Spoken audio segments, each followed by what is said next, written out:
বাগেরহাটের শরণখোলা থেকে আব্দুল মালেক রেজা। বাগেরহাটের শরণখোলায় সোনাতলা গ্রামে 24 ফেব্রুয়ারি সকাল 10টার দিকে চুরির ঘটনা ঘটেছে। সোনাতলা গ্রামে জাহাঙ্গীর মাতুব্বরের বাড়িতে এ ঘটনা ঘটে। ওই বাড়ির মাদ্রাসা পড়ুয়া কন্যা জানায় যে তারা দুই বোন মাদ্রাসায় যাওয়ার পর তার মা ব্যক্তিগত কাজে পাশের বাড়িতে যাওয়ায় এই সময় এ ঘটনা ঘটে।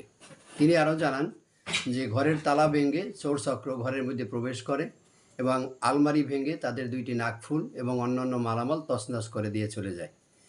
এ ব্যাপারে শরণখোলা থানা পুলিশের অফিসার ইনচার্জ মোহাম্মদ শহীদুল্লাহ বলেন, এলাকার কিছু মাদক সেবীদের এগুলো কাণ্ড হতে পারে, তবে এলাকাবাসীর কাছে মাদক সেবীদের তালিকা চাইলেও তারা অনেকে দিতে অপারগতা প্রকাশ করা এ ধরনের ঘটনা ঘটছে। তবে গ্রাম পুলিশকে সংশ্লিষ্ট ওয়ার্ডের গ্রাম পুলিশ সহ 36টি ওয়ার্ডের শরণখোলা উপজেলার গ্রাম পুলিশদেরকে রাতে এবং দিনে পাহারা দেওয়ার নির্দেশনা দেওয়া হয়েছে। এছাড়া শরণখোলা উপজেলার বিভিন্ন প্রাথমিক বিদ্যালয়ে সম্প্রতি চুরির ঘটনা ঘটছে। এই ঘটনায় এলাকাবাসীর মধ্যে আতঙ্ক বিরাজ করছে। তারা প্রশাসনের সহযোগিতা কামনা করেছেন। তুলতে আছি